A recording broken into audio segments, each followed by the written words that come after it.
Radhe Radhe everyone, आप सभी का हमारे चैनल में बहुत बहुत स्वागत है। तो दोस्तों, आज की इस वीडियो में हम बात करने वाले हैं दीपावली पूजन सामग्री के बारे में कि हमें दीपावली के पूजन में किस किस सामग्री की आवश्यकता पड़ती है।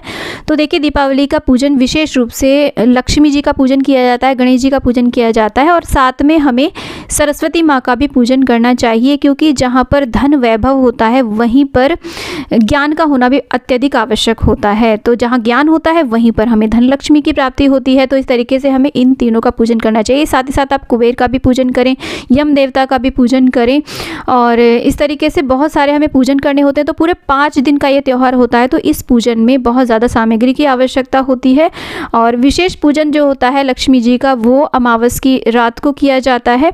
तो आप इस तरीके से किसी भी धातु की प्रतिमा ले सकते हैं, आप मिट्टी की भी प्रतिमा ले सकते हैं। यदि आप नई मूर्ति लाते हैं हर साल तो नई मूर्ति भी ला सकते हैं, या फिर मंदिर में जो भी आपके पास मूर्तियाँ उपलब्ध हैं उनका भी आप इस तरीके से पूजन कर सकते हैं। साथ में आप माता महालक्ष्मी का आप तस्वीर ले सकते हैं। विष्णु भगवान का भी इस दिन पूजन अवश्य रूप से करना चाहिए।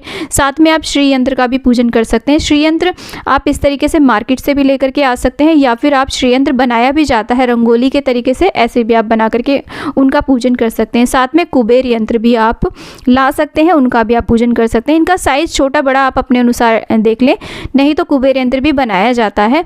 तो कुबेर जी की भी पूजा की जाती है। तो इस तरीके से हमें दीपावली में पूजन के लिए तस्वीर या प्रतिमाएं चाहिए। तो इसमें ऑप्शन है, आप तस्वीर लें या प्रतिमा लें। साथ में कुछ हमें फूल पत्तियों की आवश्यकता होती है, जो भी आपको मौसमी फूल मिल जाते हैं। वैसे माता महालक्ष्मी का जो पूजन है बहुत ही सौंदर्यात्मक तरीके से करना चाहिए, पूरे वैभव तरीके से करना चाहिए। तो बहुत सारी आप फूल मालाएँ आदि से सुसज्जा करें। कलश की स्थापना विशेष रूप से करनी चाहिए। वैसे तो 5 दिन के लिए कलश की स्थापना करनी चाहिए, लेकिन अगर नहीं कर पा रहे हैं तो दीपावली के दिन तो अवश्य रूप से कलश की स्थापना करें। पंच पल्लव आप अशोक के पत्ते ले सकते हैं या फिर आम के पत्ते ले सकते हैं। दूर्वा ले लें गणेश जी के लिए। कुछ पान हमें चाहिए होते हैं सभी को मुख शुद्धिकरण के लिए अर्पित करने के लिए। इसी के साथ में कलश स्थापना के लिए आप कोई भी पात्र ले सकते हैं, लोटा ले लें। आप धातु का लोटा ले सकते हैं, किसी भी पीतल का, तांबे का, सोने चांदी का भी ले सकते हैं, जैसी आपकी सामर्थ्य हो, लेकिन स्टील का आप अवॉइड करें। मिट्टी का भी आप यूज़ कर सकते हैं। एक हमें चुनरी चाहिए कलश पे लपेटने के लिए और एक पानी वाला जटा वाला नारियल हमें कलश की स्थापना में लगेगा। कलश में डालने के लिए हमें सिक्का, सुपारी, लौंग, इलायची और हल्दी की गांठ, ये सब चीज़ें हमें ज़रूरत होती है। इसके अलावा और बहुत सारी चीज़ें, इत्र आदि डाल सकते हैं, 7 प्रकार की मिट्टी डाल सकते हैं, कमलगट्टा और कौड़ी आदि भी कलश स्थापना में, लक्ष्मी जी की स्थापना में आप यूज़ कर सकते हैं। और हमें गंगा जल की आवश्यकता होती है और काफ़ी सारा हमें जल चाहिए कलश को कंठ तक भरने के लिए, शुद्ध जल चाहिए। और पूजा में हमें ज़रूरत होती है, देखिए चौकटे की ज़रूरत होती है। इसमें आप अक्षत, रोली, चंदन होते हैं, हल्दी होती है, तो उसे आप ले लें और एक धूप दीप हमें चाहिए। ये धूप दीप घी का आप दीपक बना लें, नहीं तो तिल के तेल का भी आप बना सकते हैं। ये तो बेसिक सी चीज़ होती है, किसी भी पूजा में धूप दीप हमें चाहिए होता है। साथ में अष्टदल कमल बनाना चाहिए, क्योंकि लक्ष्मी जी का पूजन है तो कमल में माता का वास माना जाता है। तो अष्टदल कमल बनाने के लिए आप इस तरीके से रंगे हुए चावल ले सकते हैं। चावल कैसे रंगे जाते हैं इसका वीडियो आपको मेरे चैनल पे मिल जाएगा, वहाँ से आप देख सकते हैं। नहीं तो आप सिंपली वाइट चावल आप ले सकते हैं। बस चावल साबुत होने चाहिए, टूटे हुए चावल हमें पूजा में यूज़ नहीं करने चाहिए। तो इस तरीके से आप रंगे हुए चावल ले सकते हैं या फिर सिंपल चावल भी ले सकते हैं। और साथ में हमें चाहिए होती है मौली, वस्त्र रूपी कलावा अर्पित करने के लिए, और कुछ जनेऊ चाहिए होते हैं। जनेऊ अगर आपके पास नहीं है तो आप कच्चे सूत को भी जनेऊ की तरह अर्पित कर सकते हैं, 5 या 7 बार लपेट करके। तो जनेऊ ले लें इस तरीके से।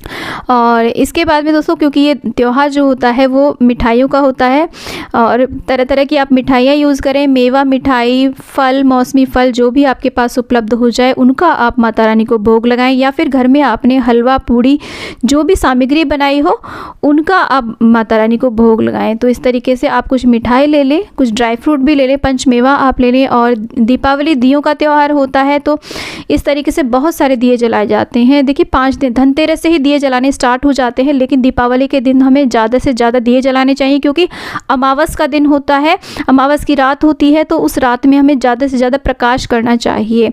तो इससे पॉजिटिविटी भी आती है और घर में में शुभता भी आती है। तो आप दिए इस तरीके से, मिट्टी के दिए हमें जलाने चाहिए विशेष रूप से। तो सजे हुए दिए आते हैं, आप ऐसे भी ले सकते हैं और इस तरीके के सिंपल दिए भी आप यूज़ कर सकते हैं। बाती आप चाहें तो खड़े दिए जलाएं या फिर आप जो लंबी बाती होती है उसके भी आप दिए जला सकते हैं। दिए आप 11, 21, 51, 108 जितनी सामर्थ्य हो। एक हमें बड़ा दीपक चाहिए होता है, आप चाहे तो मिट्टी का ले लें या धातु का ले लें। एक अखंड दीपक पूरी रात्रि जलाया जाता है लक्ष्मी जी के सामने। और कुछ आपको फूल बातियाँ चाहिए, आप कुछ लंबी बातियाँ ले लें या फिर गोल बातियाँ भी ले सकते हैं। दोनों तरह की बातियाँ आप मार्केट से ले आएँ, आप खुद भी बना सकते हैं यदि आप बना पाते हैं। तो यहाँ पर देखिए दीपावली पर मुख्य रूप से सरसों के तेल के दिए ही जलाए जाते हैं। सिर्फ देवी देवताओं के सामने कुछ दिए, 5 दिए 11 दिए ही देसी घी के जलाए जाते हैं। तो विशेष रूप से सरसों के तेल के दिए जलाए जाते हैं, तो आप सरसों का तेल ले आएँ। और दीपावली पर सबसे ज़्यादा जो मुख्य भोग प्रसाद माना जाता है वो माना जाता है खील और बताशे। तो आप खील बताशे ले लें और इस तरीके के खांड के खिलौने आते हैं, टॉयज़ आते हैं शुगर के बने हुए, आप वो ले आएँ अगर आपके एरिया में मिलते हैं। तो इनको विशेष रूप से अर्पित किया जाता है माता को।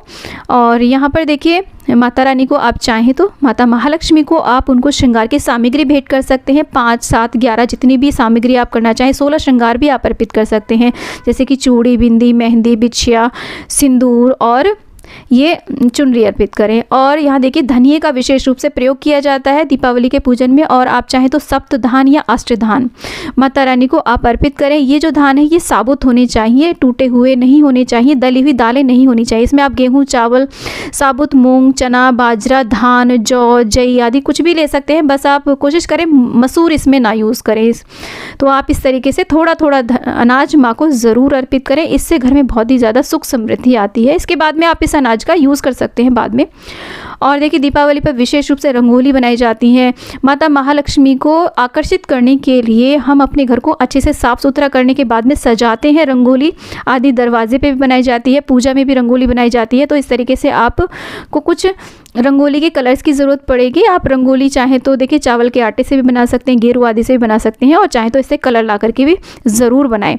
अब लक्ष्मी जी के पूजन में हमें धन अवश्य रूप से रखना चाहिए। घर में अगर कैश हो थोड़ा बहुत तो उसे रखें। आपके घर में ज्वेलरी हो, ज्वेलरी बॉक्स हो या धन का कोई बॉक्स बनाया हो उसे आप ज़रूर रखें। सोने चांदी की वस्तुएं रखें। अगर आप नवग्रह का निर्माण नहीं कर रहे हैं तो नवग्रह का यंत्र इस प्रकार से भी आता है, उनका भी आप विशेष रूप से पूजन कर सकते हैं। लक्ष्मी जी के पूजन में इत्र का ज़रूर इस्तेमाल करना चाहिए, तो इत्र आप ले लें।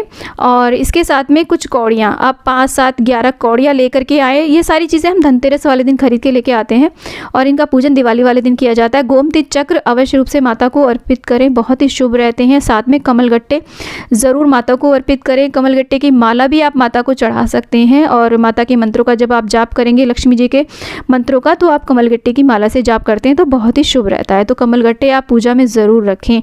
सोने चांदी की आपके जो भी ज्वेलरी है, नहीं तो आप चांदी का सिक्का भी रख सकते हैं। इसके अलावा यदि आप कोई बिजनेस करते हैं तो आप नए बही खाते भी रख सकते हैं अपने पूजा में। और नहीं तो आपके बच्चे तो स्कूल जाते ही होंगे तो आप उनके लिए नए पेन्स ला सकते हैं, नई कॉपियाँ आदि पूजा में रख करके उनका पूजन करें। उन कॉपियों के ऊपर आप स्वास्तिक ज़रूर बनाएं तो बहुत ही शुभ रहता है। बच्चों के जीवन में उन्नति आती है और बच्चे पढ़ाई में बहुत ज़्यादा शार्प होते हैं। और भी बहुत सारी सामग्री की हमें आवश्यकता पड़ती है क्योंकि ये पूरा 5 दिन का त्यौहार होता है। तो अलग अलग मैंने जैसे कि धनतेरस की सामग्री की वीडियो शेयर करी हुई है, तो आप वहाँ से देख सकते हैं। तो दोस्तों उम्मीद करती हूँ कि वीडियो आपको यूज़फुल लगा होगा। वीडियो यूज़फुल लगा तो वीडियो को लाइक करें, चैनल को सब्सक्राइब करें और वीडियो को ज़्यादा से ज़्यादा शेयर करें और कॉमेंट बॉक्स में जय माँ लक्ष्मी अवश्य रूप से लिखें दोस्तों। तो आने वाली दीपावली की आपको हार्दिक शुभकामनाएँ।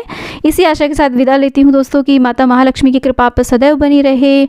जय माँ लक्ष्मी।